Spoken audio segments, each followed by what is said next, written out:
Hello, friends, and welcome back to the Miami Book Hub. I'm your host, J. Adrian Betancourt, urban planner by day, author and explorer of all things interesting by night. And one of the reasons I got into reading and now more recently writing is because of one of my personal heroes, someone who I met and I worked with in the past as an urban planner when I worked for the city of Coral Gables. That person is Mitch Kaplan. Mitch is a well-known, I would call him the godfather of Miami's literary ecosystem, well-known, not only owner of a bookshop, but one of the co-creators of the Miami Book Fair, and just an all-around cultural treasure here in Miami-Dade County. Mitch Kaplan. Mitch, welcome to the program. Well, thank you. I'll come back anytime to give me that kind of introduction. All right, what are you doing tomorrow? I'll be right here. All right, and with Mitch is an equally wonderful cultural asset here in our community, someone who I'm just meeting for the first time, but is very well known throughout Miami's literary ecosystem, is Jonathan Plutzik. Jonathan, welcome to the program. Really great to be here. And I will come back anytime because you said equally important to Mitchell Kaplan. So absolutely, I'm grabbing hold of that. You're the Mitch Kaplan of Miami Beach. Yeah. And I forgot to mention, so Jonathan is the co-owner of the Betsy Hotel. Thank you. In South Beach. And the Betsy is right there on Ocean Drive and 14th. Is that correct? On iconic Ocean Drive between 14th and 14th Place. So gentlemen, welcome to the program. And thank you for making the trek all the way from Miami Beach. And Mitch, I don't know that you're I live not far away, but it was really great. It's great to be here. And thank you for bringing me together with my friend Jonathan. No, of course. And I respect as much as anyone else in this community. And people may not know this, but you all work a lot together. So, you know, you clearly are selling books. You created the book fair. You're well known in the literary community. What people outside of the literary community may not know is that the Betsy Hotel is what we call a literary hotel, or perhaps there's another word for it, but you are very much engaged in the literary community here in Miami-Dade County. Tell us, what is it about the Betsy Hotel that brings you to this program? Well, I would probably answer by saying nearly everything. Yeah. And I don't say that to pat myself on the back. I'm just saying that the sort of the character of the place, sort of what we care about, what's been curated, I think reflects not only our interests, but in many ways reflects the greater Miami community that Mitchell so importantly reflects in his efforts as well. And I was going to say, I've been thinking about obviously sitting down with you today that I know we'll talk about the distinction between a bookstore and a hotel, but, and I hope I say that it's in a way that doesn't offend Mitchell, which is hard to do, by the way, that if you were sitting in the Betsy in many of our spaces or sitting at Books in Coral Gables, you might be confused about which place you're in a way. And maybe I'm embracing a compliment about the Betsy when I say that, but the reality is, you know, we hope that we attract interesting people into a stimulating, interesting environment, which, by the way, is not entirely consistent with the brand that Greater Miami projects, right. But it turns out to be a reflection of much of the reality of Greater Miami that obviously Books waves the flag on every day. And you're both not just celebrating books and authors, but you're actually partnering on some programming together. But before we get to that, I mean, to the extent someone out there living under a rock doesn't know about Books, right. What is it? Well, we started Books. I started in 1982 when the world was a very different place. We were living in an analog world at the time. And you know, I decided, I'm from Miami Beach. I grew up in Miami Beach, but I came back in the late 70s and thought that I would get into literary culture somehow. Authors were always my heroes. And I just felt that I felt so at home dealing in the world of books and the world of writers. But then I realized something as I was doing it. And this is where it dovetails a little bit with what Jonathan was saying. The idea of a bookstore as a third place, the idea of a bookstore being a place where people gather and come together and come and hear people read and talk and ideas are thrown around, is very much what Jonathan has done with the Betsy, which makes it very unusual for a hotel. Right. There are virtually no hotels, maybe a couple, that many of them strive to do what Jonathan is doing, but because it comes from such a passionate place, it's so natural. And from the very moment I met Jonathan and his family, I felt the very same thing, that we both share this idea of wanting to bring community together. And we both use the literary world as a way to do that.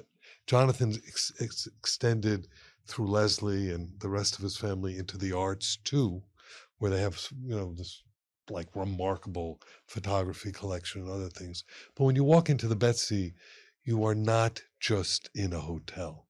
You're in a cultural place. And I like to think that people, when they walk into our store, they almost feel a sense of relief. And there's a aha, that they're there, that they know that they can meet people. It's a space in which people can allow the kind of complexities and anxieties of the world at least be at bay for a little while. And so I think that's why Jonathan and I hit it off so well, so early. I also remember the Betsy Ross Hotel, which was the forerunner of the Betsy, because I don't know how many of your listeners out there will at all remember what Miami Beach was like in the late 70s, 80s, even into the early 90s. But there's a wonderful documentary called The Last Resort that people can watch if they want to get a feel for what it is. But I remember the Betsy Ross Hotel, and the moment I stepped into the Betsy and saw what he did with that, I thought, God, this is something really, really special.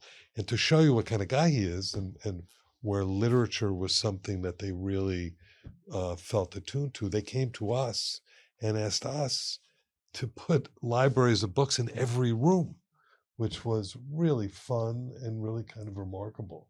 And now there are libraries all throughout the Betsy. That's great. And it's more than just that. You have, as I said earlier, regular programming, you have a writer's room, you have all sorts. Tell us about some of the things that the hotel does. Sure. One quick other example of how we are connected in so many ways is we were very flattered recently because Mitchell asked my wife, Leslie, who has another job and career, but she does two things at the hotel besides giving me lots of good advice. One is she curates all the art, and she actually curates the music that comes out of the ceiling. Two things he's deeply devoted to. And Mitchell asked her recently if she would hang art in the bookstore. And the reason I'm telling you that story, one, we were flattered that she would ask, and I mean, she was really flattered that Mitchell asked, but to sort of emphasize the connection between the spaces, it wasn't like, oh my, what are we going to hang in Mitchell's store? Although she did think about it a lot. It was like, what would we like to hang in Mitchell's store that we like, because we knew it would connect to what was important to Mitchell. So again, trying to reinforce that sense of very similar spaces as to character. Again, without overstating it or taking credit for something that Mitchell's done spectacularly that we haven't. Well, we do have a writer's residency program, and we've welcomed more than 1,500 writers in residence. They come 2, 3, 4 days, 5 days at a time. Again, most writers are not necessarily just writing; they're teaching, they're doing other things to support their lives. So, we have to schedule that stuff well in advance, and some can only do a few days. By the way, they can be productive or not. Productive in any way you measure productivity, which means they could write something or just think. We're not checking on them, but we're very welcoming of them, and actually particularly proud because our staff, our team, is as excited about looking after them, if I can use that term, as we are. So we have that. I often say that, as a place of hospitality, it's easy for us to be hospitable. Very often, most people and groups are looking for a place to convene. To people just simply to say, yeah, we have a couple chairs and a table and something to eat and drink. That's like a big deal. Especially today. Especially digital today. World, yeah. Right. And so, in small ways, 6 or 8 people want to gather for breakfast to talk about something that's important to them and to us, broadly defined. Not that we're vetting them around that most of the time. But so we do a lot of events, frankly, on property. Tomorrow or tonight, I'm sorry, we're hosting an event for Miami, the great poetry festival that frankly, physically in many ways began at the Betsy, not taking credit for the creation of it. Scott Cunningham, went to Alberto Barwood at the Knight Foundation. Two Wesleyan guys bonded about the importance of going to do this, and they went. But Scott came to us very early on and said, kind of helps, again, convening space, meeting space, rooms to stay in, et cetera. And tonight's event is celebrating 10 years of association, which we're lucky to have been part of, between O Miami and Cave Canem, the group that publishes poets of color. And that's been going on here. And my sister Deborah, by the way, who curates so much culturally at the Betsy, would give you the more precise answer. But I think we're celebrating a decade of that relationship. The O Miami one is even longer. But that's just one example that happens to be occurring tonight. People need and want and are grateful for, and we're excited to have them, for places to convene. We need to balance that obviously against our business management things, because there are companies that want space and so forth. But it's really having space. I mean, that's the simplest way to define what our role is, and an appreciation for the fact that Miami and Miami Beach, again, I think are underappreciated as a place of books and literature and arts and culture in a really, really dramatic way. Now, was it intentional from day one to kind of create this literary hotel, or is it something that evolved over time? And what was your inspiration for it? Well, there are two sets of inspiration. I mean, one is I have to credit my parents. My father died when he was very young, but was a poet, and so obviously that's important. As I mentioned, I think before we got on camera, that my mother passed away middle of last year at 106, and she was widowed in 1962 with 4 young kids, and an incredible woman, if I may say that about her. Came as a baby from the Ukraine, and for her, if you sort of think about life's pyramid, the guys at the top of the pyramid. By the way, the guys at the bottom were the money guys. Money bad, a little bit of a communist. Money bad, creativity good. So the people at the top of the pyramid were creative folks in her mind, and how we were brought up, frankly. And at the very top of the pyramid, of course, the point of the pyramid were poets. Goes without saying, my father being a poet and she being so devoted to him.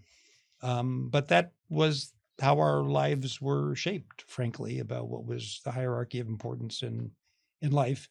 And the other thing I would say about the Betsy and its creation is, I'm a big believer in management by walking around.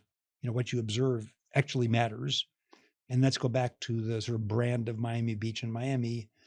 The brand that has been projected doesn't properly capture the diversity and all the ways you measure diversity, the depth and interests of the community. And I stood out front and I saw who was walking by, and I'm going to say it was us. And I don't mean us by 3 men or 3 white men, I mean us meaning people of all ages and all shapes and sophisticated and young, but it was lots of things. It wasn't just young women in bikinis with a glass of liquor in their hand, which is kind of what we were projecting. Right. By the way, that has its place too. It was a place of sophistication, and frankly, I'll say one more thing as an older guy now, which is, what we picture as a retirement community is different today, even though some of us are not young. Like 70 is the new 45 or whatever the right words are. And we have a lot of really energetic, active people, active readers, active people in terms of appreciation of music and the arts more broadly, theater, et cetera. And again, as a place of convening, it's easiest for us to be that. Last thing I would say, at the risk of being a little bit long-winded, I've been quoting the great hotelier, one of the top 3 or 4 or 5 of his generation, Ian Schrager. I saw a clip recently where he talked about the future of the hotel business, which he said was really in the experiential rich boutique hotel, period. That people want to be stimulated. By the way, I don't want to speak for Mitchell, but people want to go into his bookstore and be surrounded by books. Some of them want to buy books. Some of them want to sit and read a book surrounded by books and other people reading books. And people want to be in our hotel. We have live music 9 times a week. They want to hear the piano keys tinkling and They want to see other interesting people around them of all ages, speaking all language. They want to go into their room and see, frankly, 10 or 12 or 15 or 20 books on the bookcase. By the way, we had more in each room pre-COVID. That was an issue for us a little bit, but we still have them in every room, and we have a real library that's separate and distinct that has many more books in it. We have a librarian on staff, not full-time, but she goes into every room and goes into the library to make sure everything is orderly and people haven't left behind inappropriate things. And so it's a whole environment, but it's reflective of, frankly, the world that we see, the world we actually live in. And the good news is you can measure its wisdom in a business sense of doing so. And by the way, I'm saying that a million mistakes later, so I'm not claiming not having stumbled a lot, is that people really respond to it in a very differentiated way by coming to see us, or frankly, how the world, like Ian Traeger, evaluates hotels today versus how they might have evaluated them 10 or 15 or 20 years ago. What's the quote? No one will remember what you say. They will remember how you make them feel. And one thing about both of your establishments is you feel something when you walk into them. It feels like a warm hug. You feel the depth. You feel the intentionality and everything that went into it. It's not just another store, another hotel. It feels like home, in a way. And I just love what you've done. And Mitch, you've been doing this for a long time. So you were inspired by the authors that you loved and grew up in, but why specifically a bookstore? Why did you go in that direction, and why Coral Gables? Well, a few things. Before I start that, I want to say that what Jonathan described is not something that you can manufacture. Absolutely. If you tried to do that, it would seem false. It would seem all of that. And he talked about his influence, and he's probably too embarrassed to bring it up. But I want to reiterate, I have this in my own personal library. So I brought it knowing that Jonathan would be here. And this is a book that came out in England called 5 American Poets. And it's and Chaim Plutzik is one of those 5 American poets that's highlighted, with William Stafford and Lewis Simpson and Howard Nemerov. And Jonathan's father is quite a accomplished and renowned poet, who I think if he hadn't died so young, we would probably know him the way we know so many others, like Frost and the others that we remember. So it came from Jonathan as that passion. And so the reality of a space, all of this is infused in that. And I think that's what happened with me. I was an English major in college. The history, something clicked when I took 20th century world lit. And I realized at the center of almost every single literary movement was a bookstore in one way or another. We all have heard of Shakespeare and Company in Paris, right? Sylvia Beach, who published James Joyce's Ulysses. It's where all the Lost Generation came to. English language bookstore in Paris.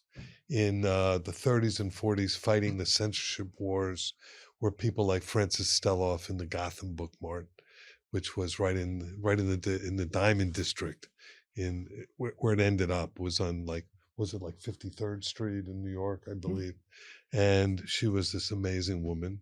And then, of course, in the 50s, you had the Beats going to City Lights with Ferlinghetti and all of that. And that was kind of firmly in my mind, in my romantic view of what a literary life would be like. And I tried other things. I went to law school for a little while. I taught high school. And I just kept being drawn to this idea of trying to create something that would be meaningful in a community. And I think part of it was, if you remember what 1980 in Miami was like, or if you've read about it, where you had Marielle, you had the McDuffie riots, you had the beginning of the cocaine trade, you had a couple years later, Time magazine writing Miami, Paradise Lost with a big question mark. We were a failing community. And I think somewhere in the recesses of my mind, I thought, wouldn't it be cool to be part of where you grew up and help build it in some particular way. I don't know that I consciously thought that, but as Jonathan mentioned, we were always underestimated. Nothing serious happened here, and I early on remember in those days you had to order everything manually and all of that. I remember ordering in all of these kind of not esoteric, but small presses, bringing them in. And one day there was a very sophisticated New York publisher browsing in our original store a couple of years after we were open. And Herman Broch wrote a book called The Death of Virgil, which was published in this really beautiful translation, this beautiful edition. And we carried it. And I remember him coming in and showing his wife going, "They have this." And I remember thinking to myself, now that probably will resonate as a positive for Miami down the road somewhere, that you were able to find this book in this place called Miami, where, as Jonathan points out, people were only thought to, be in bikinis or, have plastic surgery or whatever. And so it's been a gift. I've had a gift to be able to, take a passion that I had, be surrounded in a world that I just love being surrounded by. And at the same time, in the hometown that I grew up in, watching it come to life and meeting, people like Jonathan who've helped do that and bring their own special sauce to this group, to this place. Can I jump in for Please. two really quick things? One is only because it occurred this morning, which is a couple came up to me to thank me for their stay from London. And he wanted to let me know that he had stayed in room 251 and he had left behind the book, I think, The Horse. And he told me, I just wanted to say what a fantastic book that is. And I've left it in the bookcase. I'm interested to see, because I'm making my reservation for the next day, to see whether it'll be there when I come back. And I said, I can't promise, because people take them. They take something and they leave something. I was going to say, is that actually encouraged? Or is... Well, yeah. Well, okay. We absolutely, we started with we almost giggle about it now that, because we have this library and we have the books in the rooms, that people would take a book and they come to the front desk as they're checking out and saying, I've got this book, and they buy. And now we actually take just this joy in the fact that people will leave a book, take a book. Yeah. By the way, it's all fun and great, and it all works out, and it all works out in the end. But so that was just a sweet example of what it means for someone to find a book in their room. They care about it. This is the business Mitchell's in. Indirectly the business we're in. But we invited the representatives of the Academy of American Poets. I don't know when it was 5 or 6 years ago or something, for the weekend. The executive director, number 2, right? Mitchell was a partner in that exercise, and they brought one of their board members who lived in Naples, and we just did a series of dinners just to expose them, because again, even those guys who are in the business, I don't mean this critically, I'm just saying, they don't think of Miami or Miami Beach as the place. And what I remember is what the executive director said to me on the way out. I'm so pleased. So a series of dinners, with academic leaders from FIU and UM. I would say academic, I mean literarily oriented academic leaders. He said, I'm so glad that we decided last minute to invite our board member from Naples, because when we get to the board without his input, they would never believe what actually is happening here. Because we actually kind of ran out of chairs at the table in terms of we had so many interesting, and in consultation with Mitchell, like, who should we invite to dinner to meet these folks? Actually, we didn't have a problem identifying enough people. We had a problem saying who should we Yeah. invite and who we should leave out. This is an incredible and an incredible literary community. Yes. I mean, It's beyond just people who like to read, right? We have great writers and authors Yes, here. exactly. It started out where most of the writers who are writing here were genre writers, amazing writers like Charlie Williford, and you can even put Carl Hyacin and Dave Barry in those things. But what's happened now is we have poets, we have fiction writers, we have people who are from the Caribbean who are living here and writing books. We have homegrown Miamians who have, come from the various diverse cultures that are here and have written books. But when I think of the 46 years that we've been in business, and I think about all of the different events that we've done, almost every single one of them is an FU to that horrible sense that there's no culture here in Miami. I mean, we did something that I think back on and I'm going, wow, what were we? We had every living Nobel Prize winning poet. We invited them to come here to Miami. Wow. And we did that. I found the program again. And only one of them wasn't able to make it, Joseph Brodsky. But it was Derek Walcott, it was Miłosz, it was, and Octavio Paz. And they were young, quote, young poets introducing them, like Ed Hirsch. We're no longer young. Right. But we did it at the old, when the Lincoln Theater had just turned into the New World Theater. So it was in the 90s at some point. We sold out in a minute. Tickets were $20. People were scalping tickets on Lincoln Road to go into this thing. And, you know, that was happening in Miami and Miami Beach, which, you know, had suffered so greatly in terms of the way the rest of the world viewed them, viewed us. And so I think, you know, I always defend this place and say that we have as rich a culture as anywhere else you can find. I mean, when can you can go to the ballet, you can go to the, you can go hear, you can go hear music, you can, you know, you have I mean, look at Art Basel and Wynwood and, you know. Yeah, I mean, we do arts and culture abound. We do 400 author events a year just at our bookshop, not to mention the book fair, which brings in another 600 writers. When Jonathan talks about the 1,500 writers that have come to the Betsy, they're not just writers. I mean, they are just writers, but they are some of the, they champion young writers who became superstar writers. I always argue, and I don't know that we've ever talked about this, but part of the growth of Miami as a place, who promulgates that view but writers? So we've all been bringing all these writers down here. They take a look at what's going on. They go, oh my God. They go home, they go to their magazines, they go wherever, and they write about Miami in some particular way. It's just, it's kind of amazing to be thinking about. You know, Mitchell could tell the story I'm about to tell probably 10,000 times, but I will tell you one quickly.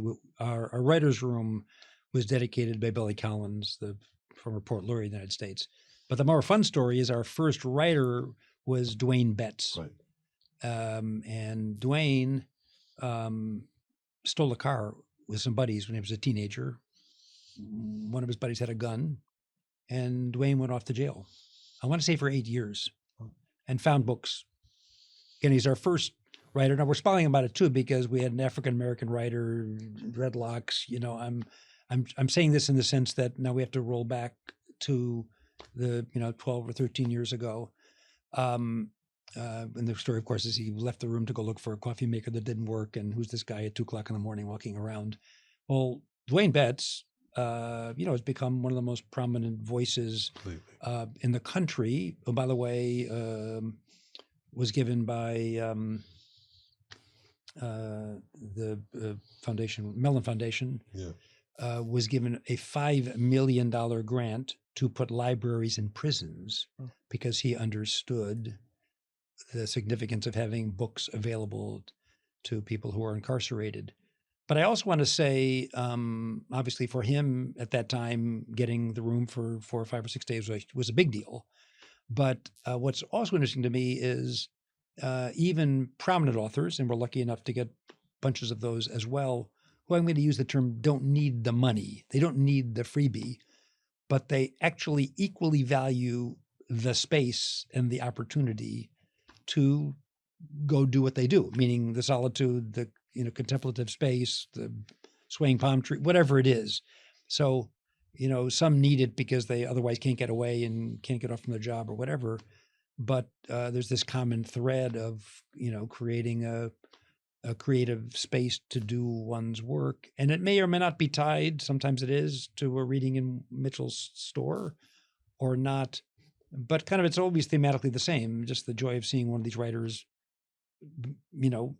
and by the way, I would add, we see over time, you can't predict where they're going to be productive. And I will share one quick story. My father went to Trinity College in Connecticut undergraduate. And so one of the things we did for fun at one point, this is this range of different authors, we thought to ourselves, well, we should do something to honor his connection to Trinity. We approached them and said, we want the faculty to pick the best senior writer every year. And we did that for about 5 years. That's a very extreme example of a young writer still in development, but we thought that would be fun. And faculty will pick somebody who's frankly deserving. And you brought them to the And we brought them to Betsy. We gave them a residency. We did that for 4 or 5 years. And the first one, which I remember distinctly, by the way, we discourage writers coming with partners. This is a working thing. By the way, they're free to do nothing, but it's not a vacation in the respect that you bring a partner. But we permitted her to bring her mother because she was a young writer, and we figured it was appropriate, chaperone, all that stuff. But I met her for a drink, some lemonade or something. Not the mother, the daughter. and I said, this is great. I was happy to have you here. But any complaints? She says, I only have one. She says, the housekeeper keeps knocking on the door, coming to make the bed, and I write in bed. But I use that story also to say, some sit at the bars, some go to the beach and sit on lounge chairs, some lock themselves at the desk in the writer's room, which I am going to say the desk in the writer's room is my father's desk, which I didn't think was important to do, but my sister Deborah did. And actually what's fun now to think about is not that it's my father's desk, although that's sweet to those of us in the family. It's that the 1,500 writers who came have all sat at that desk. And been inspired. And yeah. And the other thing I think too, that me being here for as long as I have, Jonathan doing what he has been doing, is I think both of us feel a real responsibility to bring the written word even outside the walls of our places. And Jonathan has a foundation. We've just started the Books and Books Literary Foundation, where we're bringing books and authors into Title I schools. I know you've done work with schools left and right too, because we know from being in Miami that there's great disparity, all over the place. And so the idea is, what can we do to help bridge those gaps in any way that we can, given what we've been able to develop and the resources that we have, both financial, but also in terms of who we know and how we can maneuver certain things. So the joy if you've never seen anything like it until you've seen a bunch of fifth graders getting a book signed to them, and then they walk out with a book. Yeah. I heard a story that somebody who was an adult was given a book by somebody, we want you to have this. And that person said, I have never been given a book by anyone. and I don't want any of these kids getting out of school without saying that they haven't been given a book. And it creates this kind of joy because, as I get older, the idea is, how do we mentor those who are younger? How do we make sure the next generation of readers are there? Or how do we sort of spark that love of books, that love of reading that's been so important in our lives, all three of us. So,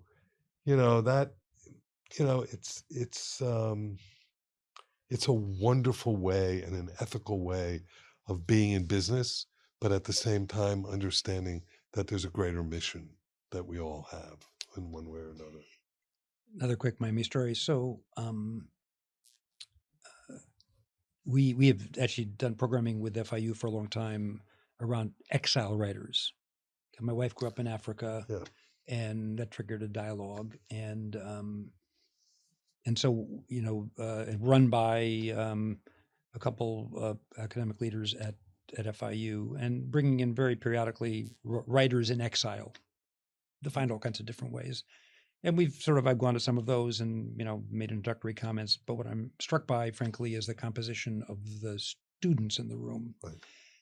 And more than their composition, how attentive and engaged and interested they are, which causes me to tell one other related story, which is I had an opportunity to sit one day some years ago, because of course he's not in that position anymore, with Mark Rosenberg when he was president of FIU.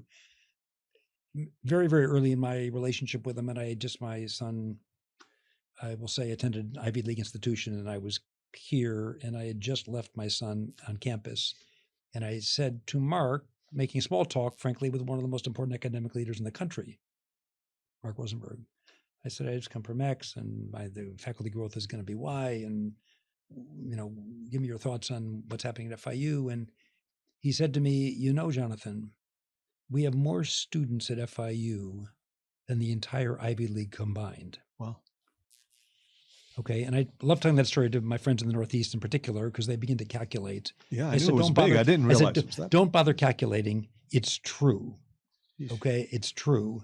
And our institutions here, oversimplifying, also represent the future of America. Mm-hmm. I went to one graduation with Mark of the class at FIU, and every name that got called out, 20 people stood up and screamed.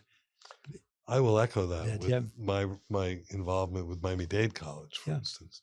Yes. I mean, if FIU has that many, Yeah. There's like 3 times more. I think it's the largest institution of it's higher the education largest in the US. in the country. But again, And one of the best. Again, you can start with nothing. You go there, Yeah. and then you can end up anywhere.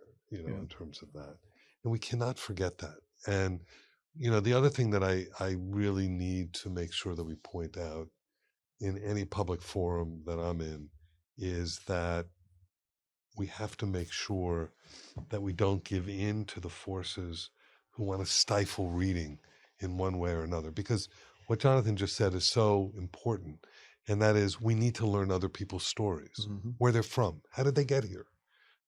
We're in such a diverse community that if we don't understand each other's stories, we will stay apart. Yeah. And sometimes that is the strategy, is to keep Absolutely. people apart. Divide and conquer. And so what we want to make sure, particularly in a state like Florida, we're a little bit lucky in Dade County because we have a mayor that believes in this, so she controls the libraries. But imagine being up the state where you don't have a county mayor, and the libraries are completely under attack. Yeah. And we just have to make sure that the freedom to read is sacrosanct, and that we make sure that wherever it is being attacked, that we speak out against it. And you've been doing that, and I know that. And well, we've been trying to. Many of you in the trenches, we've fighting that good fight. So we've been trying to as much as we can. But there are some, I'm on the board of something called the National Coalition Against Censorship, and there are some shadow laws, or I shouldn't say shadow, but these what do they call them? They're written laws by ALEC and other people that are that they would love to see passed. Right. And they're already written, and they're venal. They're absolutely, it turns everything we're doing into a crime, in terms of selling the kind of books that we sell.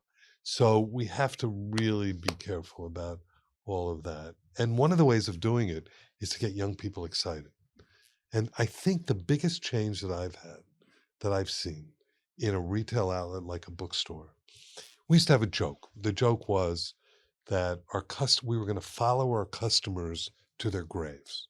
In other words, the reading public was getting so old that one day a guy would come in, buy a book, he'd walk outside the door, drop dead. We'd have to lock up and leave because of that. But that has changed. Yeah. In the last 6-7 years, probably since the pandemic, young people are everywhere. And you probably get that in the hotel too. People coming in, wanting to hang out. It has become the go-to place for young people to want to meet people in a kind of analog world because they're getting tired. Yeah, it's a reaction. They're getting completely tired of living in this constant state of anxiety because they don't know what's going to pop up next on their Instagram or whatever. But so I'm very hopeful about what's going to be happening in the future along those lines. So beyond appealing and supporting our readers, I know you do a lot to also support Miami's local writers and authors. If nothing else, you helped to create the book fair. Gosh, how many years ago now? That was over 40. This is our 40. This will be our 44th book fair. And I believe you're both partnered with the book fair and everything you do. Yeah, definitely. But this is the man, though. No, but the Betsy's been very helpful. Yeah, so as an aspiring writer and someone who never took a creative writing course, I have to tell you, one of my first resources was the Miami Book Fair. I met with Lisette. She was kind enough to have coffee with me and pointed me in many different directions, and just a wonderful resource. And then, of course, I've attended the fair over the years. Yeah. So, great institution, not only for those who want to read, but a great help for those looking to write, particularly those who may not have the background in that.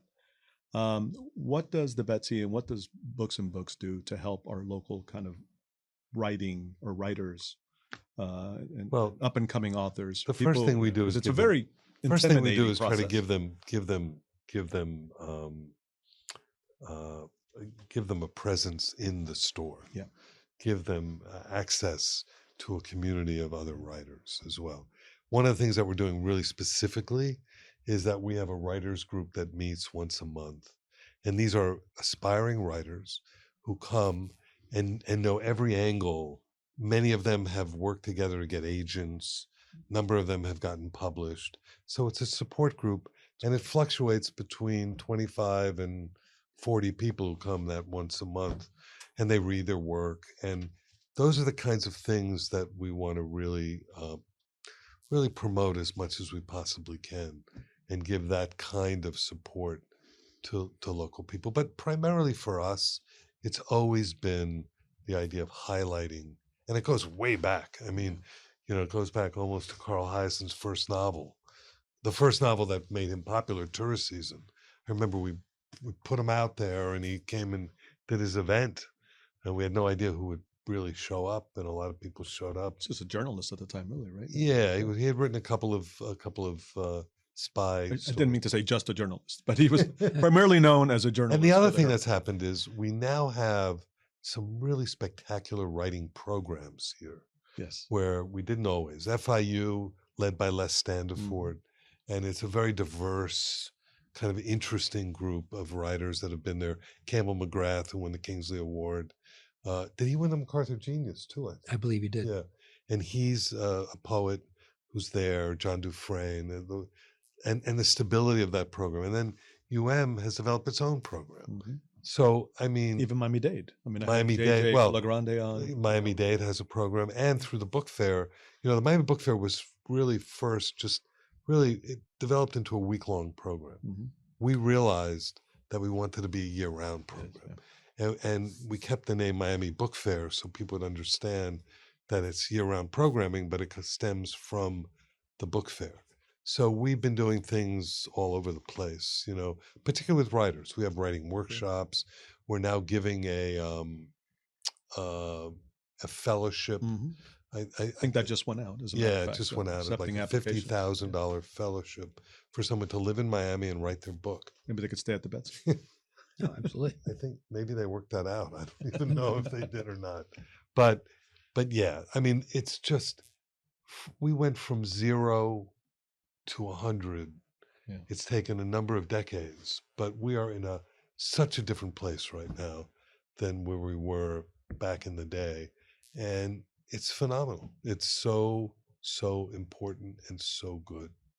And it's so supportive. I mean, one of the things I found kind of new to this space is how welcoming everyone has been. I suspect that's not the case in many cities, especially in New York, right? I mean, there is an industry, there's kind of this elitism or this exclusivity, I suppose, surrounding the publishing houses. In Miami, everyone is just, embracing this ecosystem and wanting to be supportive, and it's not so competitive as it is collaborative. That's the sense I've gotten thus far. I mean, do you feel that way? And I would even imagine it's in large part due to you gentlemen and people like you who have built this ecosystem and made it so that it is welcoming and open. Mitchell's probably a better judge than I am, but I would say I don't want to.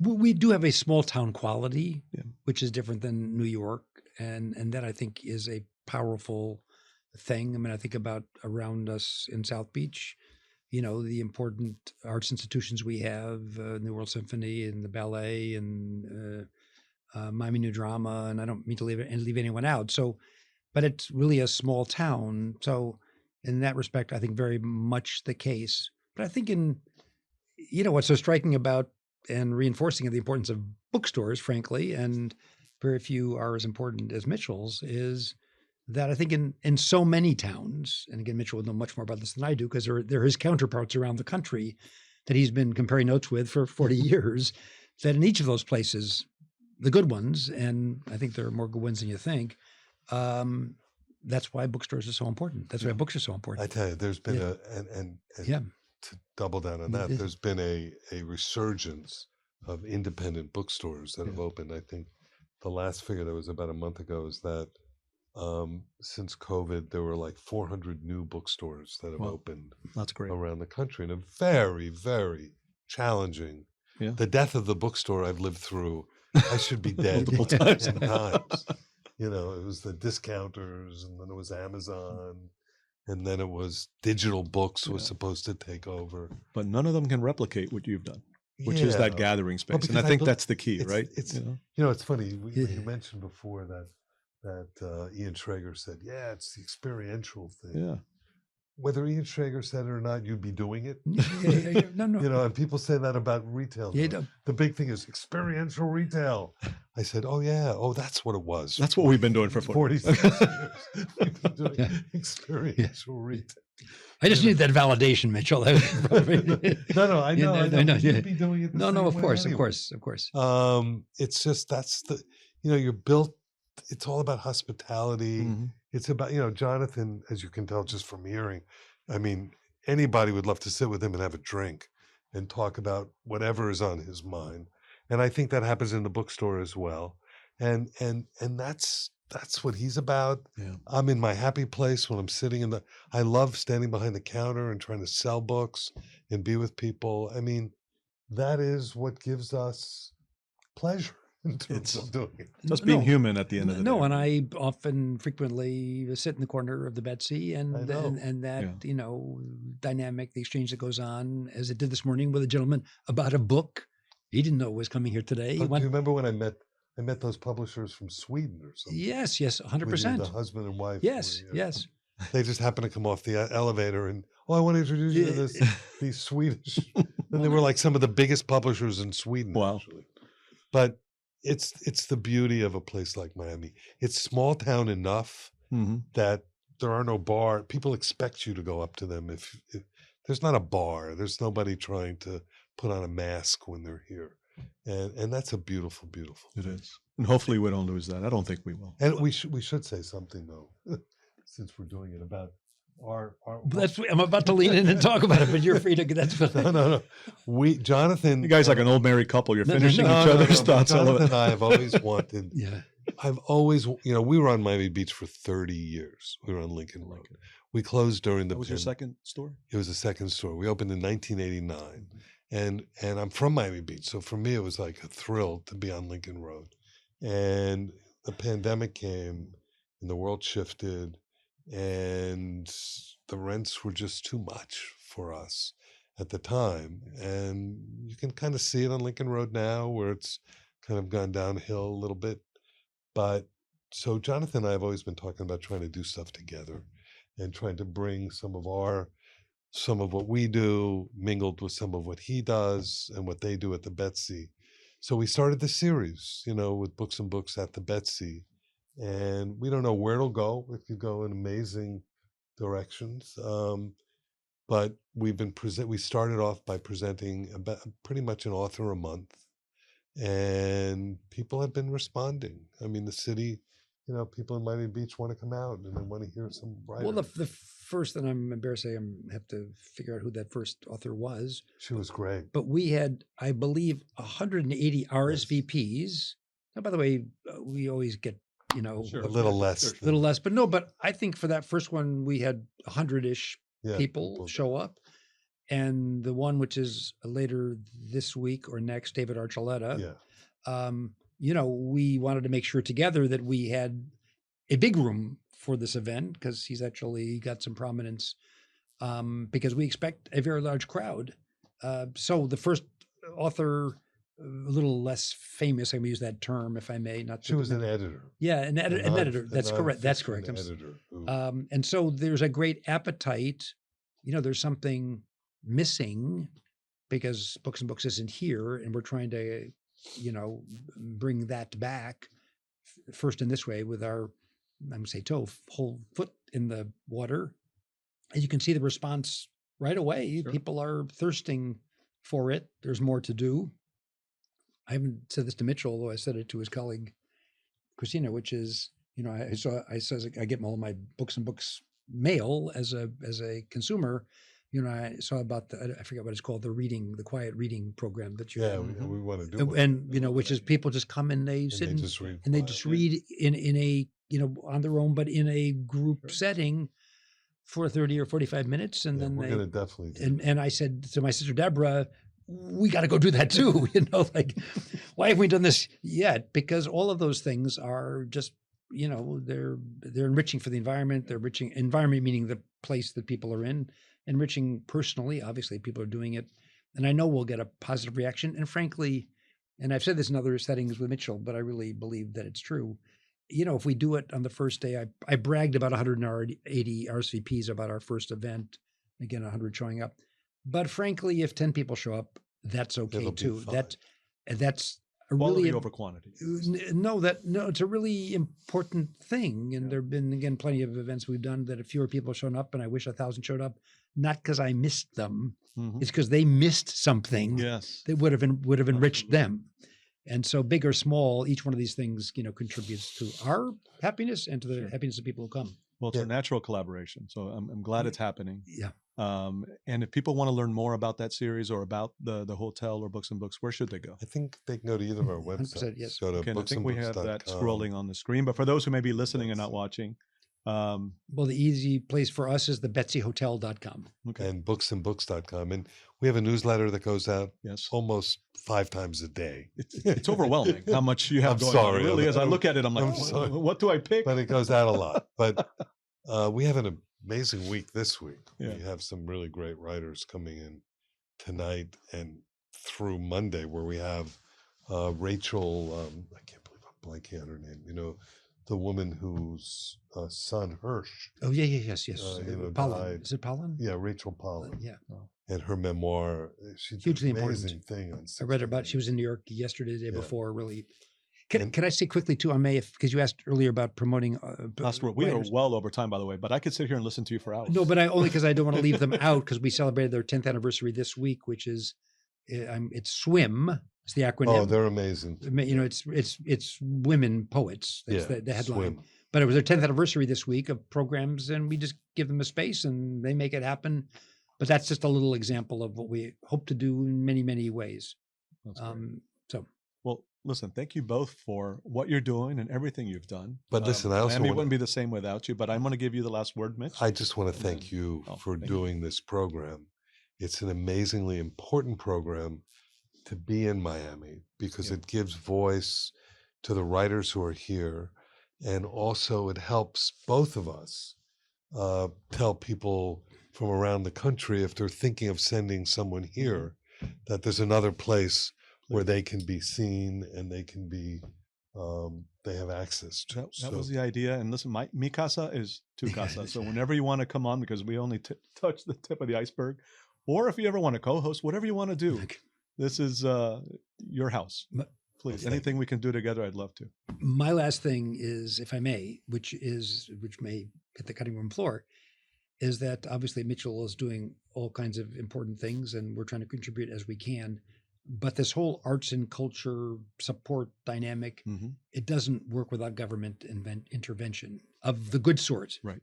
Meaning funding things. And we're in an environment at the moment where that's stressed. Really stressed. So I just want to sort of pound the table as a last word that our county leadership, our local leadership, our state leadership, can't be weak-kneed in terms of their leaning into and supporting. We who are involved in culture need to give them support.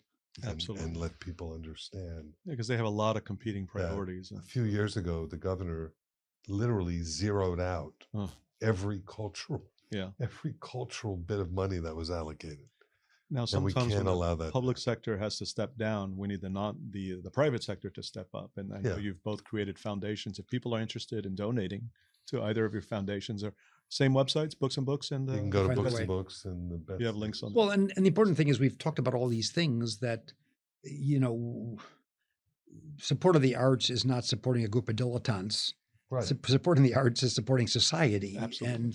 And elevating the whole community in ways that we frankly desperately need at this moment. Well, it's about civic engagement. Yes. As well. There was an NEA study. Yeah. I think it was a number of years ago, but it showed that if you read, not even a full book, but if you read a portion of a book, you have a greater. There's a greater possibility that you'll be civically engaged. If you read a poem. Yeah.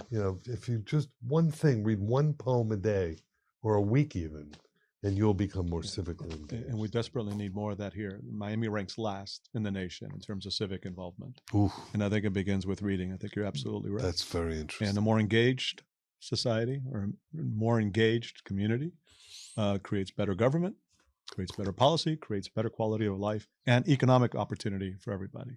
So start reading. If you Amen. haven't already. Amen. Thank you so much. Gentlemen, Thank thank you. And again, I'm going to have you Have fun back on editing. frequently. Have fun We editing appreciate this.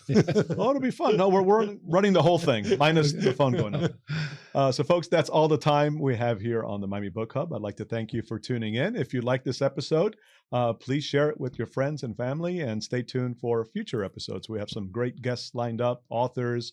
We have the new director, newly appointed today, I believe, director of the Miami-Dade Library System, Lydia Lopez. So Yes. great programming on the horizon. That's all the time we have. So until next time, folks, keep reading, keep writing, and stay curious, Miami.